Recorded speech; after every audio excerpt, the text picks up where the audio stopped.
රාගක්ඛයෝ නිබ්බානං ද්වේෂක්ඛයෝ නිබ්බානං මෝහක්ඛයෝ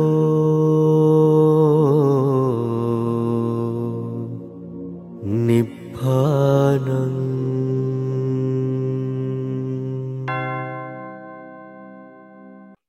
දරුවන් සරණයි.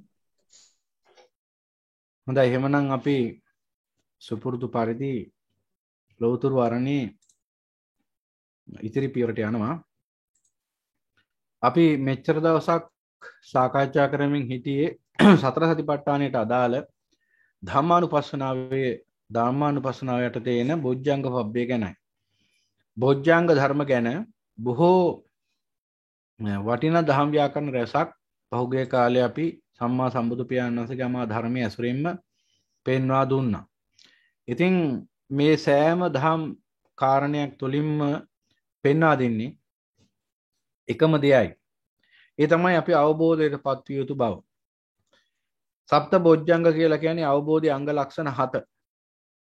එහෙනම් මේ ලෝකේ අවබෝධයට පත්වෙච්ච යම් උතුමෙක් ඉන්නවනම්, අවබෝධයට පත්වෙමින් ඉන්න යම් කිසි ආකාරයක උතුම් මිනිසෙක් ඉන්නවනම්, ඒ සියලු දෙනා තුළම දකින්න පුළුවන් ලක්ෂණ 7 තමයි ඔය සප්ත බොජ්ජංග වශයෙන් පෙන්වා දෙන්නේ අසිරිමත් වූ භාග්‍යතුන් වහන්සේ. මේ ලෝකේ මිනිසයන්ට නැතිම දෙයක් තමයි සිහි කල්පනාව. සිහි කල්පනාව කියලා දෙයක් නැහැ. සිහිය කියලා කිව්වහම එදිනෙදා ජීවිතේ වැඩ කටයුතු කරනකොට ඒ මොහොතේදී අපි සිහිය පවත්වාගෙන යනවා. හැබැයි මොන වගේ සිහියක්ද? ඊටාම తాවකාලික අල්ප සිහියක්. ඒ සිහිය අපට ඒ මොහොතට විතරක් ප්‍රයෝජනවත් වෙනවා. ඒ කියන්නේ කරන වැඩේ විතරක් ඒ සිහියෙන් කරනවා. එච්චරයි. එතනින් එහා පැත්තට මේ සිහිය මේ කටයුත්තෙන් මොකද්ද Tamanට ලැබෙන ඵලය? මොකද්ද මේකෙන් Tamanට අත් වෙන ඉරණම? අවසානයේ මොකද්ද මෙහි අවසන් විග්‍රහය? නිෂ්ඨාව මොකද්ද? එහෙම තේරුම් ගන්න හැකියාවක් නැහැ. එහෙම තේරුම් ගන්න හැකියාවක් නැතුව ඒ මොහොතේ කරන වැඩේ ගැන විතරක් හිත කරනවා. දැන් ඕකමාර ධර්මයේ පටලවා ගත්තාම සතර සතිපට්ඨාන ඉරියාපත පබ්බේ කියලා කියන්නේ ඇවිදිනවා ඉඳ ගන්නවා හිටගෙන ඉන්නවා සැතපෙල ඉන්නවා කිය ඉන්න එක. ඔන්නෝමත් උගන්ලා තියෙනවා ධර්මයේ කියලා දීලා තියෙනවා. ඒ ඔහොම ධර්මයක් නම් අපි අනුගමනය කරන්නේ. එහෙනම් මේ ලෝකේ ඉන්න ඔක්කොම සතර සතිපට්ඨානෙ තමයි වඩන්නේ. මොකද හැම වෙලෙම ඇවිදිනවා කියලා හිතාගෙන තමයි ඇවිදින්නේ. ඉඳගෙන ඉන්නවා කියලා හිතාගෙන තමයි ඉඳගෙන ඉන්නේ. හැම මිනිසෙම ඉරියව්ව සිහිපත් කරනවා. ඒ ඉරියව්ව සිහිපත් කරන එක නෙවෙයි සතර සතිපට්ඨානෙ පෙන්වා දෙන්නේ. ඒ ඉරියව්ව කුමක් උදෙසා පවත්වාගෙන යනවද කියලා. ඇවිදින බව කවුරුත් දන්නවා. ඇවිදිනවා කියලා සතෙක් පූසෙක් හරකෙක් බල්ලෙක් වගේ වසිනුත් ඇවිදින්න පුළුවන් ඕන. උනුත් ඇවිදින්නේ අර. එහෙනම් ඇවිදින එක නේ වැඩේ. ඇවිදින්නේ මොකටද? ඉඳගෙන ඉන්න එක නේ වැඩේ. ඉඳගෙන ඉන්නේ මොකටද? හිටගෙන ඉන්න එක නේ වැඩේ. හිටගෙන ඉන්නේ මොකටද? සැතපීලා ඉන්න එක නේ වැඩේ. සැතපීලා ඉන්නේ මොකටද? ඒ ඉරියව්ව එක්ක බලන්න ඕන සතියත් එක්ක ප්‍රඥාවක් තියෙන සති සම්පජාන කිව්වේ ඒකයි. ඉද බික්කවේ බික්කු කායේ කායानुපස්සී විහෙරති. ආතාපි සම්පජානෝ සතිමා විනය ලෝකේ අවිජ්ජා දෝමනස්සා. එහෙනම් මේ ඉරියව්ව තුළ සිහියයි ප්‍රඥාවයි පිහිටවන්න ඕන. මේ ලෝභය මේ දේශයේ ප්‍රධාන වශයෙන් මෝහයේ පසුව පහ වෙන්නේ. මේ අවිජ්ජා දෝමනස්ස පහ කිරීමේ චේතනාව. එහෙම නැතුව ඔහේ ඉඳගෙන ඉන්නම් වාලේ ඉඳගෙන ඉන්න එක හරි. ඇවිදින්නම් වාලේ ඇවිදින එක හරි.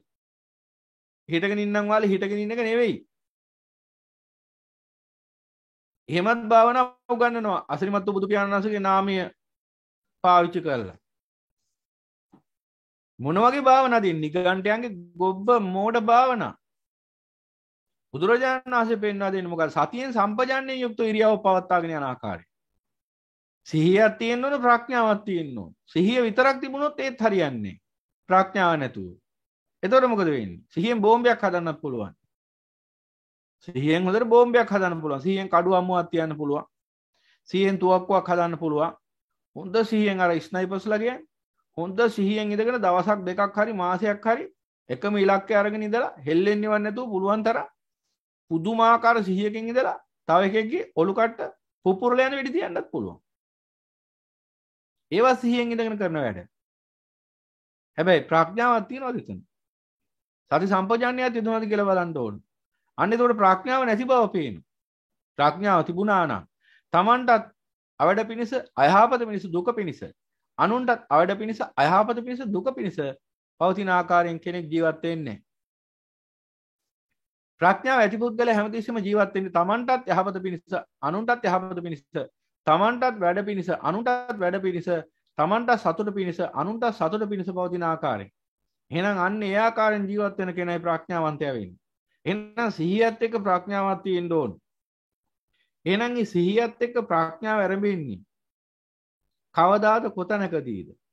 ඒ සිහියයි ප්‍රඥාවයි එකට යෙදෙන ලක්ෂණ සති සම්පජාන්නේ කියන එක. සාමාන්‍ය බුද්ධලයන් තුළ ඒ කියන්නේ බුදු පියාණන් වහන්සේගේ ධර්මාබෝධය බුදු පියාණන් වහන්සේ දේශනා කරපු අමා ධර්මය අවබෝධ නොකරපු පුද්ගලයෝ තුළ හටගන්න එකක් නෙවෙයි. ලෝකෝත්තර සම්මා සතිය. ලෞකික සම්මා සතිය කියලා එකක් තියෙනවා.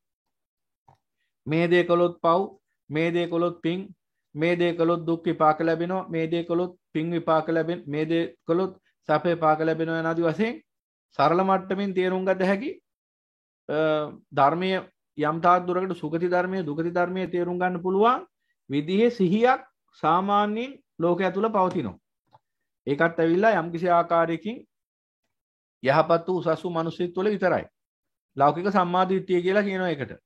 එතනත් යම්කිසි ආකාරයකින් ප්‍රඥාව වෙදෙන ලෝකෝත්තර ප්‍රඥාව නෙවෙයි, ලෝකයේ ඊතර දකින්න ප්‍රඥාව නෙවෙයි, ලෝකයේ ඇතුළෙම දකින්න ප්‍රඥාව.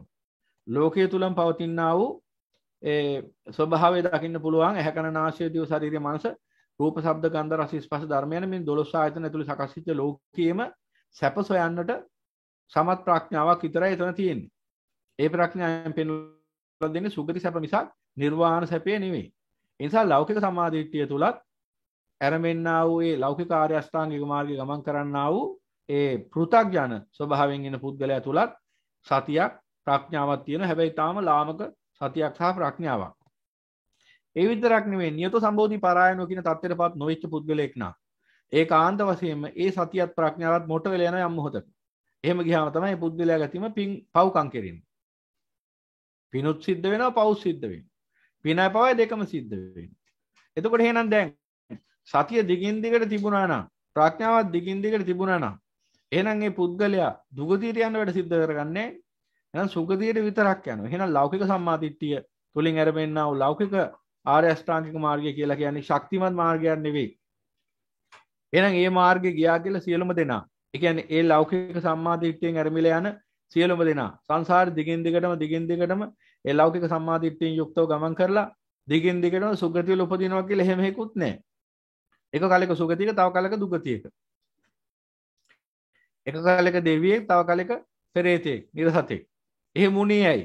අර සම්මාදිට්ඨියවත් ලෞකික සම්මාදිට්ඨිය ඒ ලෞකික සම්මා සතිය ඒ ලෞකික සම්මා ප්‍රඥාව පවත්වාගෙන යන්න පුළුවන් තරමේ දක්ෂකමක්වත් ධර්මාබෝධයෙන් මෙහා ඉන්නා වූ පෘථග්ජන සත්‍යය තුළ නැති නිසා. අදුමතරමේ දිගින් දිගට සුගතියවත් උපදින්න හැකියාවක් නැහැ. ඒ නිසායි භාගතුන් වහන්සේ දේශනා කළේ මේ මහ පොළොව හා සමාන ප්‍රමාණයක් දුගතියට යන්නේ. සුගතියට එන්නේ මේ නියපොත තැවරිච්ච දෝවිලි පොද හා සමාන ඉතාම සුළු ප්‍රමාණයක් විතරයි කියලා. එහෙනම් බින්දුනේ අපිට දැන් එහෙනම් එතනදීම පේනවා ලෞකික සම්මාදිට්ඨිය ලෞකික සම්මාසතිය කියලා කියන්නේ බොහොම දුර්වල එකක්. හැබැයි ලෝකෝත්තර සම්මාසතිය කියන්නේ බොහොම ප්‍රබල එකක්. මොකද ලෝකෝත්තර සම්මාසතිය ඇති වෙන්නේ උතුම් වූ චතුරාර්ය සත්‍ය අවබෝධ කරගත්තට පස්සේ. උතුම් වූ චතුරාර්ය සත්‍ය අවබෝධ කරගත්තට පස්සේ ඒ පුද්ගලයා තුළ ඇති වෙන චින්තන විපර්යාසයක්. පටිසෝත ඥානය ඇති වෙනවා. පටිසෝත චින්තනය ඇති වෙනවා. මෙන්න මේ පටිසෝත චින්තනය තුළ සකස් වන්නා වූ සිහිය කියලා කියන්නේ සාමාන්‍ය සිහියක් නෙවෙයි ප්‍රබල සිහියක්. ඒක ලෝකයට සාමාන්‍ය ලෝකයට අවබෝධය නැති එහෙම නැත්නම් ඒ දේ අත්දකින්න නැති ලෝකයට හිතා ගන්නවත් බෑ. දැන් ඔබම කල්පනා කරලා බලන්න ඔබ තුළින්ම ධර්මයේ දකින්න. මේ ආමා ධර්මයේ අසවබෝධ කරගන්නට පෙර බොහෝ ජීවිත ගත කරන්න ඇති. බොහෝ සංසාරේ ජීවිත ගත කරන්න ඇති. බොහෝ මේ ජීවිතේ බොහෝ අවස්ථා ගත කරන්න ඇති. මෙලෝ සිහියක් නැතු. ඒ කියන්නේ හිතේ රාගය ඇති වුණා කියලා දන්නෙත් නැහැ. ද්වේෂය ඇති වුණා කියලා දන්නෙත් නැහැ. මෝහය ඇති වුණා කියලා දන්නෙත් නැහැ. ඒ රාගයේ දේශේ මෝහය කියලා කියන්නේ මේ ස්වභාවයන් කියලා දන්නෙත් නැහැ. ඊළඟට ඒ රාගයෙන් සිද්ධ කරපු කියපු කරපු දේවල් ගැන දන්නෙත් නැහැ. ඊළඟට දේශයෙන් මෝහයෙන් කියපු කරපු දේවල් ගැන එහෙම දන්නෙත් නැහැ. ඒ රාගයේ දේශයේ මෝහය ඇති වෙච්ච වෙලාවට මොනවා කරනවද මොනවා කියනවද මොනවා හිතනවද එහෙම තේරුමක් ඇත්තෙත් නැහැ. ඕන තරම් ජීවිතයේ අත්හැරදීම් සිද්ධ වෙලා ඇති රාගෙන් දේශයෙන් මොහෙන් යුක්තව. ඕන තරම් වැරදි කරන්න ඇති. ඕන තරම් වැරදි කළා පසුතැවීමෙන් ඉඳත් ඇති. දැනටත් පසුතැවෙන නැති සමහර විට අතීත වැරදි ගැන හිතලා ඒක හැබැයි කුක්කුච්චය ඒක අනවශ්‍ය පාප කර්මයක් අනවශ්‍ය අකුසලයක්. අනවශ්‍ය අකුසලයක් කිව්ව අවශ්‍ය අකුසල තියෙනව නෙමෙයි. අනවශ්‍ය අකුසලයක් කියන්නේ කිසිම ආකාරයකින් නොකළ යුත්තක්. ඒ කියන්නේ අතීතයේ අකුසලයන් සිද්ධ වෙලා තියෙන පුළුවන්. හැබැයි කරපු අකුසල් ගැන තැවෙන එක ඒකත් අකුසලයක්. කුක්කුච්චය. පසුතැවීම කියන්නේ. නොකරපු කුසල් ගැන තැවෙන එක ඒකත් අකුසලයක්. කුක්කුච්චය. ඒකත් පසුතැවීම. ඒ නිසා කරපු නොකරපු දේවල් ගැන හිතන එක නෙමෙයි කරන්න ඕන. දැන් මේ මොහොතේ යහපත් ආකාරයෙන් ජීවත් වෙනවද නැද්ද කියලා කල්පනා කරන එක. එහෙනම් අපි මේ අමා ධර්මය අවබෝධ කරගන්නට පෙර ඕනෑ තරම් සිහිය බිඳගෙන කටයුතු කරලා තියෙනවා. ඒ සිහිය බිඳගෙන කටයුතු කරපු අවස්ථාවල බොහෝ බරපතල පාප කර්ම පවා සිද්ධ වෙන්න ඇති. බලන්න යම්කිසි මිනිස්සෙක් පෘථග්ජනෙක් වශයෙන් ජීවත් වෙද්දී තමන්ගේ අම්මට තාත්තට කඩුවක් ඔසවන්න, පොල්ලක් ඔසවන්න, ආයුධයක් දික් කරන්න පුළුවන් විදිහේ මානසිකත්වය සකස් වෙන්න නම් ඒ පුද්ගලයාගේ සිහිය කොයිතරම් මොට වෙන්න ඕනද? සිහිය නැත්තරම නැති වෙන්න එපයි. සිහිය නැති වෙනවා කියන්නේ විසක් යනවා කියන එක නෙමෙයි. සිහිය නැති වෙනවා කිව්වේ ඒ වෙලාවේ මේ මගේ ඉස්සරහින් ඉන්නේ මෞතුමිය, මගේ මෞතුමිය, මගේ පියතුමා කියලා සිහි කරගන්න බැරි තරමේ සිහි බුද්ධිය මොට වෙලාම ගිහිල්ලා. එහෙනම් පින්වතුනි ලෞකික ලෝකයේ තුර ගමන් කරන ලෞකික සම්මා දිට්ඨියෙන් යුක්තව ආරම්භන ලෞකික ආරෂ්ඨාංග මාර්ගයේ ගමන් කරන කෙනාටත් ගැළවීමක් නැහැ, සහනියක් නැහැ. ඒකයි භාගතුන් වහන්සේ දේශනා කළේ මේ පින් දහම් කළ සංසාර දුකින් ගොඩ යන්න බෑ. පින ඥාන සංප්‍රයුක්ත වෙන්න ඕන හැමතිස්සෙම. ඥානයේ සමගයි පින යෙදෙන්න ඕන. අඥානික වශයෙන් පින් රැස් කරගත්තට වැඩ නැහැ දිව්‍ය ලෝක වලට පැන ගන්න බලාගෙන. එතන තියෙන දුකම විතරයි සංසාරේ. එහෙනම් ඒ පු탁ඥයට ඒ සිහිය හටගන්නේ පු탁ඥයට පේන උපරිම දුර සුගතිය විතරයි. එතනින් එහාට උඩට පේන්නේ අදුරදර්ශී. එහෙනම් අන්නේ සිහිය නෑ සාමාන්‍ය ලෝකයා තුල. එහෙනම් ඒ ලෝකෝත්තර සිහිය කොහොමත් නෑ. ලෞකික සිහියත් නෑ. ලෞකික සිහියත් නෑ. දැන් සාමාන්‍ය ඉදිනදා ජීවිතේ වැඩපල කරද්දී ඕන තරම් මිනිස්සු බයින අම්මා තාත්තා පවා දරුවන්ට බයින්නේ යකෝ සිහියෙන් බුද්ධියෙන් යුක්ත වැඩ කරපල්ලා. කිසිම සිහියක් නෑ. කොහේ යනවද දන්නේ නෑ. මොනව කරනවද දන්නේ නෑ. අර ළඟින් ගියොත් ඇහැක් නෑ කියන. ඉතින් ඒ තරම් නොසලකලිමත්. කවුරු හරි ළඟින් යනවා මොනවා හරි පිහියක් ආයුධයක් අතින් දරාගෙන ළඟ ඉන්න මිනිහා ඉවරයි. අන්න ඒ වගේ සිහිය බුද්ධියක් නැති මිනිස්සු ඉන්නවා මේ ලෝකේ වොන් තරම්. ඉතින් ලෝකෝත්තර සිහිය ගැන කුමක් කියනුම ලෞකික සිහියක් නෑ. මේ කරන දෙයින් දුක් විපාකයක් සැප විපාකයක් ලැබෙනවද කියලාවත් තේරුම් ගන්න පුළුවන් විදිහේ જાති ඥානයක් නැහැ එතන. සිහියක් නැහැ එතන. එහෙනම් අවබෝධයටපත් උතුමන් වහන්සේලාගේ අවබෝධයට පත්වන්නා වූ උතුම් වූ මිනිසයන් තුළ දකින්න ලැබෙන ලක්ෂණය මොකක්ද? සිහිය තියෙනවා. සිහිය තියෙන්නේ අනුන් ගැන නෙවෙයි තමන් ගැන. අත්තානන්තේ ගාවේසස්සු. අන්න එක වැදගත් දෙයක්. දැන් අපි හැමතිස්සෙම අනුන් ගැන සිහියෙන් ඉන්නවා. කොහොමද? දැන් ඔබ දැකලා තියෙ ආරක්ෂක බටයු. නැත්තම් අපි තුමු මුරසෙබළු. එහෙම නැත්තම් ඔය ආරක්ෂක නිලධාරී. ඔය කඩවල් වල එහෙම නැත්නම් ආයතන වල ඉන්නවා. ඉස්සරහම ඉන්න දොරටුවෙම රජවාසලේ සිට දොරටු පාලකයෝ. මේ අය කාගෙනද සිහියෙන් ඉන්නේ? මේ අය හැමතිස්සෙම සිහියෙන් ඉන්නේ එන යන අය ගැන. කවුද මේ රජවාසලට එන්නේ? කවුද රජවාසලෙන් පිට වෙලා යන්නේ? කවුද මේ නගරයට ඇතුල් වෙන්නේ? කවුද මේ නගරයෙන් පිට වෙලා යන්නේ? කවුද මේ වෙළඳසාලට ඇතුල් වෙන්නේ? කවුද මේ වෙළඳසාලෙන් පිට වෙලා යන්නේ? කොහොම බලන් ඉන්නේ? එතකොට ඒ අය බලන්න සිහියෙන් බලන් ඉන්න ඒ කාරණාව දිහා. හැබැයි ඒ අයට එච්චරයි සිහිය තිබුණේ. ඒ කාරණාව සම්බන්ධයෙන් විතරයි. මේ ලැබිච්ච අති මහාර්ග වූ මනුස්ස ජීවිතයේ ඒ විදිහට නසා ගන්න. ඒ කිව්වේ අනුන් ගැන සිහිය පිටුවාගෙන ඉන්න. අනුන් එන යන වෙලාව දකින්න. අනුන් ආවද අනුන් ගියාද කියලා දකින්න. අනුන් නගරයට ඇතුළු වුණාද ආයතනයට ඇතුළු වුණාද අනුන් නගරෙන් පිට වුණාද ආයතනෙන් පිට වුණාද කියලා දකින්න. හැබැයි උන් දකින්නේ තමන්ගේ සිත ගැන. දැන් මේ හිතේ රාගය හටගත්තා, දේශය හටගත්තා, මෝහය හටගත්තා. ඒ රාගය දුරු වුණා, දේශය දුරු වුණා, මෝහය දුරු වුණා. එහෙම දකින්න සිහියක් උන්ට නැහැ. ඒ නිසා මේ අමා ධර්මය අවබෝධ නොකර පෘථග්ජනයන් තුළ තියෙන සිහිය ඇවිල්ලා ඒ කාන්ත වශයෙන් මේ පුද්ගලයාට විනාශයේ පිණසම පවතින එකක් බොහෝ දුරට. ඒකයි සතර අපාය මහ පොළොව හා සමාන. මොකද ඒ සිහියෙන් බලන් ඉඳලා කරන්නේ හොඳ දෙයක් නෙමෙයි, නරක දෙයක්මයි බොහෝ විට. සමහර විට ඒ සිහියෙන් බලන් හිටිය අනුන්ගේ ඕපදූපයක් දිහා. අනුන් මොනවද කරන්න කියලා බලන් හිටියේ. අනුන්ගේ මොන හරි කුණු ගොඩක් හොයාගන්න එහෙම බලන් හිටියේ. ඕන්තරම් ඔත්තු බලන්නේ. හැංගිලත් බලන් ඉන්නවා ගස්සයට හරි මේ හැංගිලා බලන් ඉන්න පුළුවන් මිනිසුන්ට ඔත්තු බලන්න. ඔත්තු බලන ඔක ඇවිල්ලා රස්සාවක් එක්කනේ. රස්සාවකුත් එක්කනේ. ඔත්තු බැරීම. ඔත්තු කරුව කියලා જાතියක් ඉන්නේ. එයා මොකද කරන්නේ? අනුන් ගැනමයි හොයන්නේ.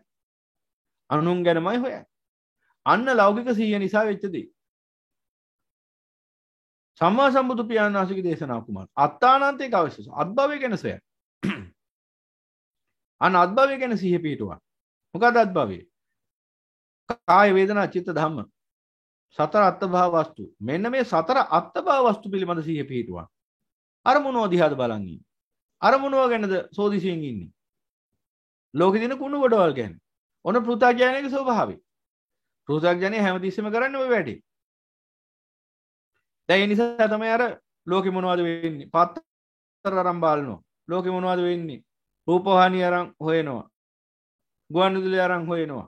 හැමතිස්සෙම තොරතුරු විපාසය කියන මේකට. ඒ අඥාන කමටම තම නමක්. තොරතුරු විපාසය. දැන් ඔහොම බලාගෙන ඉඳලා මොකද්ද අවසානි කරගන්නේ? අර ලෝකේ ගැන සිහිය පිටවලා ලෝකෙන් අහන්න දකින්න ලැබෙන දේවල් ඉස්සරහා හැමතිස්සෙම මොකද වෙන්නේ? හිත කිලුටු වෙනවා. රාගෙන් කිලුටු වෙන එක්වරක, ද්වේෂයෙන් කිලුටු වෙනවා තවත් වරක, මෝහයෙන් කිලුටු වෙනවා තවත් වරක, රාගෙන් දේශින් මෝහෙන් ඔද්දාල වෙනවා හිත. ඒකයි මේ ලෝක සත්‍ය හැමතිස්සෙම පුදුමාකාර කියන්න බැරි තරම් පුදුමාකාර පහත් ජීවිත ගත කරන්නේ. ඒකට හේතුව තමයි ඒ ලෝකෝත්තර සතිය පිහිටියේ නැහැ. සම්මා සතිය පිහිටියේ නැහැ. ඒ නිසා සිහියෙන් ඉන්න ඕන කුමක් ගැනද කියලා උන් දැනගත්තේ නැහැ. සිහියෙන් ඉන්න ඕන පින්වතුනි මේ ලෝකය ගැන නෙවෙයි. ලෝකේ පරිබාහිර වස්තුන් ගැන නෙවෙයි. සිහියෙන් ඉන්න ඕන මෙන්න මේ සතර අත්බා වස්තු. ලෝකෝත්තර අර්ථයෙන් පෙනෙන ලෝකය ගැන. ඒ කිව්වේ ඇහැ කන නාසය දිව ශරීරය මනස රූප ශබ්ද ගන්ධ රස ස්පර්ශ ධර්ම යන. මෙන්න මේ 12 ආයතන ගැන සිහියෙන් ඉන්න ඕන. අර ලෝකය කියලා විවහාර කරන්නා වූ ප්‍රපංච ගැන නෙවෙයි. අර රටේ මොනවද උනේ මේ රටේ මොනවද උනේ අර නගරේ මොනවද උනේ අර බලන්නකො රැයට ප්‍රවෘත්ති කියලා මොනවද පෙන්වන්නේ කියලා. Taman දැකලත් නැති රටක දැකලත් නැති දන්නෙත් නැති නගරයක සිද්ධ වෙච්ච දෙයක් ගැන කියනවා. අපිත් ඒක බොහොම ආසාවෙන් බලාගෙන ඉන්නවා. බෝ ඇත්තද අර බලන්නකො අර නගරේ අර බෝම්බයක් පොපොල්ලා දැන් ඔය විදිහට පින්වතුනි මේ මාධ්‍ය ඔච්චර පටු නිසානේ ඔහොම හැසිරෙන්නේ. ඒ කියන්නේ මේ පෘථුවිය ඇතුලේ සිද්ධ වෙන දේවල් විතරයි යන්තම් දකින්න පුළුවන්. ඒකත් මේ මහද්වීප කීපයක විතරයි. ඔය මාධ්‍ය ආවරණයක් ඇති කරගන්න බැරි මහද්වීප දින ඕන් තරම්. ඔය ඇන්ටාර්ක්ටිකාව, උත්තර ධ්‍රුවය, දක්ෂිණ ධ්‍රුවය එහෙම තියෙනවා. මිනිසුන්ට ලං වෙන්න බැරි මහද්වීප ගොඩබිම, ඒ වගේම මහ මුහුදු. ඒවේ සිද්ධ වෙන දේවලුත් දැනගන්න ආසාවක් නැද්ද? මේ මහ පොළොවේ යට තියෙනවා මහ පොළොවේ යට තියෙනවා මහ භයානක නිර 136ක්. සංජීව සංඝාතේ, කාලසූත්‍රයේ රෞරේ, මහා රෞරේ, තාපේ, ප්‍රතාපේ, අවිච්චි කියලා. මේ මහ නිරත් එක තව 128ක් නිර තියෙනවා. ඒව ඇතුලේ සිද්ධ වෙන දේවල් දැනගන්න ඕනේ නැද්ද? අද සංජීවී නිරේ මෙහෙම දෙයක් වුණා. නිරපොල්ල වගේක් එක සතෙක් අරගෙන තැළුවා අංශු මාත්‍ර වෙනකන්. එහෙම දැනගන්න ඕනේ නැද්ද? අන්න ප්‍රතාප කියන නිරේ මේ මහ පොළොවේ පව කරපු පිරිවරක් මේක පිරිසම්ම බුරුතු පිටිම පහළ වෙලා අන්න යොදුන් ගණන් උස ගිනිදැල් මැදි දැවෙනවා. ඒව දැනගන්න ඕනේ නැද්ද? ඒවෙත් සිද්ධ වෙන විශේෂ දේවල්. ප්‍රවෘත්ති කියන්නේ විශේෂ දෙයක් නම් විශේෂ දේවල් හැමතැනම සිද්ධ වෙනවා. මේ ආකාශයේ පොළොව මුළුල්ලේ හැමතැනම විශේෂ දේවල් තමයි සිද්ධ වෙන්නේ. එයින් අපිට අර දැනගන්න පුළුවන් ටිකේ මොන හරි කැමරාවක් මයික් එකක් අටවගෙන ඒ දැනගත් ටික තමයි අර ප්‍රවෘත්ති කියලා පෙන්වන්නේ. මොනක් තරම් ලාමකද බලන්න. දැන ගැනීමට ඔහොම දැනගත්තොත් එහෙම දැන ගැනීම අනන්තයක්. විඥාන අනන්ත ආයතනෙ. දැන ගැනීම අනන්තය දක්වා විහිදෙනවා. දැන ගැනීම පස්සේ ගියොත් එහෙම විඥානය අනන්තයි. දැන ගැනීම අනන්තයි. දැන් දැනගෙන ඉවරයක් කරන්න පුළුවන් දේවල්ද මේ දැනගන්න. දැන් යන්තම් මෙන්න මේ පෘථිවිය මගේ පෘථිවියෙත් මේ බොහෝම සීමිත අවකාශයක සිද්ධ වෙන දේවල් තමයි අපි හොයන්නේ. මේ සක්වලෙන් එහා පැත්තට තව තියෙනවා 100ක් කෝටියක් සක්වල. අප ආසන්නෙම තියෙන චූලනිකා ලෝක ධාතුව, සහස්‍ර ලෝක ධාතුව. ওই චක්‍රාවට වල සිද්ධ වෙන දේවල් දැනගන්න ඕනේ නැද්ද? තව දිසා මොනවද අද උනේ? යාමේ මොනවද උනේ? දුසිතේ මොනවද උනේ? ඔහම හොයන්න ගියොත් එහෙම කල්පනා කරලා බලන්න මිනිස්සෙක් වශයෙන් මේ ලැබිච්ච ජීවිතය තුල මේ අවකාශයේ පොළොව මුළුල්ලේ මේ අනන්ත සක්වලේ විස්තර හොයන්න ගියොත් මිනිහෙක් ඒ මිනිහාට කවදාවත් සැනසීමක් ලැබෙයිද කියලා ඔබම කල්පනා කරලා බලන්න. මොකද අවකාශය අනන්තයි. ආකාශ අනංචායතනෙ. දැන ගැනීමත් අනන්තයි. විඤ්ඤාණ අනංචායතනෙ. හැබැයි අවකාශයේ අනන්තයේ දැනගත්තත් කිසිවක් ලැබෙන්නේ නැහැ. හිස් මම කියන මේ සංඥාවක් හැර ආකින්චනංචායතනෙ. ඒ දැන ගැනීම තුලත් සංඥාවක් විතරයි තියෙන. ඒ සංඥාවත් එකක් නොවේ. සංඥා රසක්. නේව සංඥා නා සංඥා ආයතනෙ. ඒකී සංඥාවක් නොවේ. නොයෙකුත් සංඥා සමූහයක්. අවසානයේ මොනවද දැනගත්තේ? මුකුත් දැනගන්න දෙයක් නැති බව පසක් වෙච්ච නිසා තමයි නිරෝධ සමාපත්තියට සංඥා අවේදිත නිරෝධ සමාපත්තියට සමවැදුනේ. අති උත්තරීතර අරිහතුන් වහන්සේලා. අවසානයේ අන්න එතෙන්ටයි එන්නේ. දැනගන්න කිසිවක් නැහැ මේ ලෝකේ. දැන ගැනීම කියන්නේ දුකක්. එහෙනම් පින්වතුනි ඒ බව අවබෝධ කරගන්න අසමත් වෙච්ච ලෝක ජනයා මොනවද හැමතිස්සෙම හොයන්නේ? අවසිහියෙන්. වගපල මේ පරිබාහිර ලෝකයේ ගැන තමන් ගැන සොයන්න වෙලාවක් නැහැ අඥානයට. අඥානයට හැමතිස්සෙම වෙලාව තියෙන අනුන් ගැන සොයන්න. හොඳට මතක තියාගන්න. මේ ලෝකේ ඥානවන්තයෙක් සහ අඥානයෙක් තේරුම් ගන්න පුළුවන් ලේසිම ක්‍රමවේදයක් තියෙනවා. ඒ තමයි ඒ පුද්ගලයා සොයන්නේ මොනවද බලන්න. ඒ පුද්ගලයා හැමතිස්සෙම සොයන්නේ අනුන් ගැන. ඒ කාන්ත අඥානික අඩු වැඩි වශයෙන්. කියන්නේ පූර්ණ වශයෙන් අඥානික කියනව නෙමෙයි. මොකද ධම්ම අවබෝධයේ තියෙනා වූ ශ්‍රාවකයෙක් තුළ toy ලක්ෂණ තියෙන්න පුළුවන් අඩු වැඩි වශයෙන්. ඔබ තුලක් තියෙන්න පුළුවන් මා තුලක් තියෙන්න පුළුවන්. එහෙනම් අපි දෙන්නම අඥානයි. අපි සොයන්නේ අනුන් ගැනම නම් හැමතිස්සෙම. අපි අඥානයි. තමන් ගැන සොයන්න ඕන. තමන් ගැන සොයනකොට මේ අත්බහව වස්තු ගැන හොයන්න ඕන. කාය වේදනා චිත්ත ධම්ම කියන මේ හතර ගැන සොයන්න ඕන. එහෙනම් මෙන්න මේ හතර ගැන සිහිය පිහිටවන්න ඕන. අන්න ලෝකෝත්තර සම්මා සතිය. එහෙනම් මෙන්න අවබෝධයටපත් වෙච්ච පුද්ගලයා තුල පවතින ප්‍රධානම ලක්ෂණය මොකද්ද? මෙන්න මේ අත්බහව වස්තු හේවත් මෙන්න මේ කාය වේදනා චිත්ත ධම්ම කියන හතර පිළිබඳ සිහි කල්පනාව. සිත ගැන සිහිය කියලා කිව්වහම මදි. සතර අත්බව වස්තුම අයිති වෙන්න ඕන. නමුත් අපි දල වශයෙන් අපි කියනවා සිත ගැන සිහිය කියලා. සිත විතරක් නෙමෙයි අත්භවය ගැනම සිහිය පිහිටන්න ඕන. ඒකයි අත්භවයේ හතර ආකාරයි. කාය අනුපස්සන, වේදනානුපස්සන, චිත්තානුපස්සන, ධම්මානුපස්සන. ආකාර හතරකට සිහිය පිහිටුවීමට කියනවා සතිපට්ඨානය කියලා. සතර සතිපට්ඨාන, චත්තාරෝ සතිපට්ඨාන. හතර ආකාරයකට සිහිය පිහිටුවීම. එහෙනම් සිහිය පිහිටවන්න ඕනේ ඔය ආකාර හතර ගැනයි. එහෙනම් අන්නේ ඔය ආකාර හතර ගැන සිහිය පිහිටවපු උතුම් වූ මිනිස්සු තමයි බුද්ධ ශ්‍රාවකයෝ කියන්නේ. එහෙනම් අන්නේ මිනිසයන්ට වෙන අය ගැන හොයන්න වෙලාවක් නැහැ මෙල්ලෝ. ශාසනික වශයෙන් පවතින වැඩ කටයුතු ගැන හොයන්න සිද්ධ වෙන්න පුළුවන්. ඒ ගැන නෙමෙයි මේ කියන්නේ. අරයා මොනවද කරන්නේ? මෙයා මොනවද කරන්නේ? අර නගරේ මිනිස්සු මොනවද කරන්නේ? මේ නගරේ මිනිස්සු මොනවද කරන්නේ? අර රටේ මිනිස්සු මොනවද කරන්නේ? මේ රටේ මිනිස්සු මොනවද කරන්නේ? අර කැලේ ඉන්න සත්තු මොනවද කරන්නේ? මේ ආකාශයෙන් එහා පැත්තේ ඉන්නවනම් මොකෙක් හරි මොනවද කරන්නේ? අර අංගහාර ලෝකයේ මොනවද කරන්නේ? ඊළඟට සිකුරු ග්‍රහ ලෝකේ මොනවද වෙන්නේ? හඳේ මොනවද වෙන්නේ? හොයන්න වෙලාවක් නැහැ. පිටසක්කල මොනවද වෙන්නේ? ඔබ ලේසියෙන්ම හොයාගන්න අඥානික සහ ඥානවන්තයෙක් හොයාගන්න බලන ලේසියම ක්‍රමේ. අඥානය සෑම විටම මේ පරිබාහිර අවකාශය ගැන සොයන්නේ. හොඳට මතක තියාගන්න.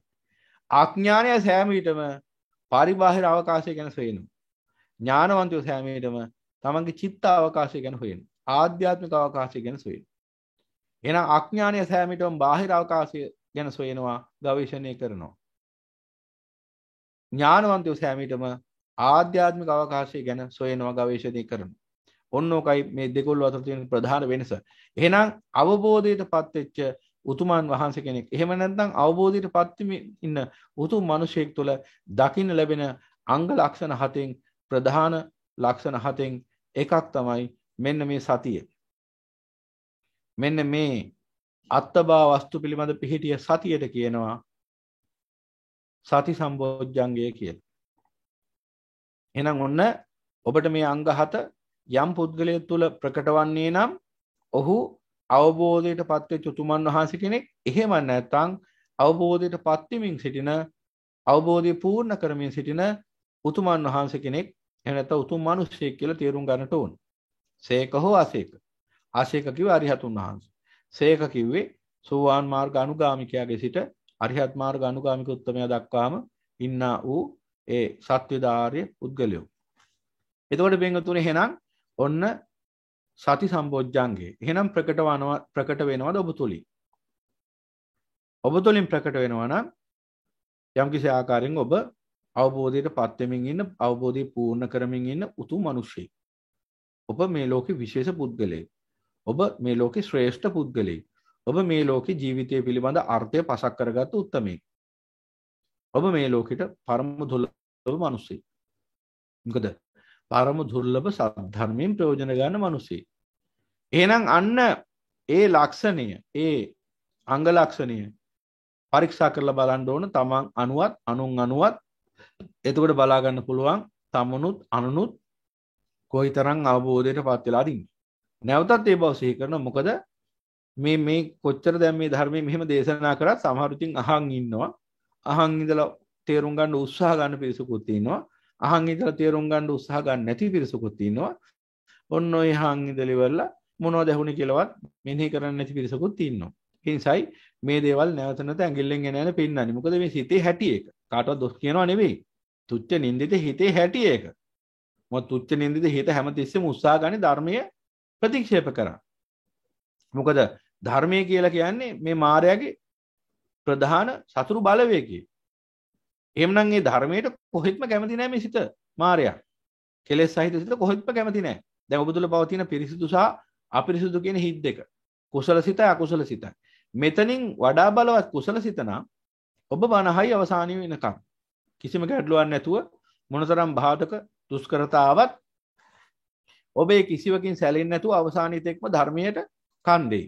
හැබැයි ඔබ තුල අකුසල හිත නම් බලවත් ඔබට මේ ධර්ම දේශනා අවසානයේ තෙක්වත් අවසානයේ තෙක් තබා මුල හරියවත් අහගන්න බැරි වෙයි. ඒ කියන්නේ මුලින් මැදින් අගින්වත් හරියාකාරව අහගන්න බැරි වෙයි. ඔබගේ හිත අකුසල සිතක් නම්. ඒ කියන්නේ ඔබේ හිතේ අකුසල බලය නම් වර්ධනය වෙලා තියෙන්නේ. ඔබට මේ ධර්මයත් එක්ක ජීවත් වෙන්න අමාරුයි. එහෙනම් දැන් බලන්න මේ සෑම විදියකින් බලන්න තම තමන්ව දකින්න පුළුවන් මේ ධර්මයේ තුලින්. ඒකනේ අසරිමත් වූ සම්මා සම්බුදු පියාණන් සම්දිට්ඨිකෝ කියලා දේශනා කළේ. තමන්ව දකින්න පුළුවන් මේ ධර්මයේ තුලින්. තමන් කොයි ආකාරයේ කෙනෙක්ද කියලා මේ ධර්මයේ තුලින් දකින්න පුළුවන්. එහෙනම් මේ ධර්මයේ නිරන්තරයෙන් හිත පිහිටුවාගෙන ඉන්න පුළුවන් කමක් තියෙනවා නම් ඒ කියන්නේ ඔබේ කුසල සිත බලවත් කියන එක.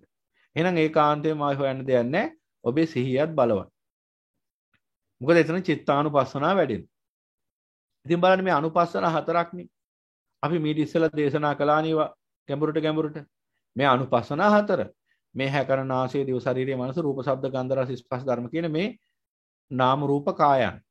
මේ නාම කාය සහ රූප කාය. මේ ඒ දෙක අතර ගොඩ නැගෙනවා. ඇහැ කන නාසය දිව ශරීරයේ මනස රූප ශබ්ද ගන්ධ රස ස්පර්ශ ධර්ම කියන ඒ සියලු 12 ආයතන තුල සියලු රූප කායන් සහ නාම කායන් පිහිටනවා. එහෙනම් මේ සියලු ආකාරයකින්ම සිහියෙන් යුක්තව පරිහරණය වෙනවා නම් එතන කායानुපස්සනාව වැඩෙනවා. මොකද ඒ සියල්ල කාය කියන කොටසටත් වැඩෙන නිසා චක්කු කාය, සෝත කාය, ගහන කාය අනාදි වශයෙන්, රූප කාය, ශබ්ද කාය, ගන්ධ කාය අනාදි වශයෙන් එවං උපසංහරති. එතකොට අන්න කායानुපස්සන. එහෙනම් අවබෝධයට පත්වන්නා වූ උතුමන් අන්නර සියලු කායන් පරිහරණය කරන්නේ සිහියෙන් ප්‍රඥාවෙන් යුක්තව. අන්න කායानुපස්සන. ඒ සිහියෙන් ප්‍රඥාවෙන් පරිහරණය කරන්නේ. මේ සිහියයි ප්‍රඥාවයි මොට වෙච්ච තැන මායාවේ භූමිය. එහෙනම් සිහියයි ප්‍රඥාවයි මොට වෙච්ච තැන ඒ සියල්ල පරිහරණය කරන සියලු කායන් පරිහරණය කරන්නේ මායාව විසින්. මායාව විසින් එහෙනම් මේ කායන් පරිහරණය කරන කුමකටද? අත්භවයේ ගොඩ නැගීම පිණිස. එහෙනම් මායාවට අත්භවයේ ගොඩ නගන්න ඉඩක් නොදී ඒ අත්භවයේ නිරුද්ධ වෙන තැනට කටයුතු කරන්න අවශ්‍ය නම් කෙනෙක්ට සිද්ධ වෙනවා මේ සියලු කායන් සතියෙන් ප්‍රඥාවෙන් යුක්තව සිහියෙන් ප්‍රඥාවෙන් යුක්තව පරිහරණය කරන්න. අන්න කායानुපස්සන. ඊළඟට පින්වතුනි සිද්ධ වෙනවා ඒ අවබෝධයට පත් වෙච්ච උතුමන්ට ඒ අවබෝධයට පත්වන්නා උතුමන්ට අවබෝධයට පත් වුණාට පස්සේ අමුතුවෙන් ආයි සිහිය පවත්වනවා කියලා අමුතුවෙන් ආයි කරන්න දෙයක් නැහැ. මොකද සීල රාග දේශ මොහ අවසන් වුණා ඒ සම්මා සතිය පූර්ණයි.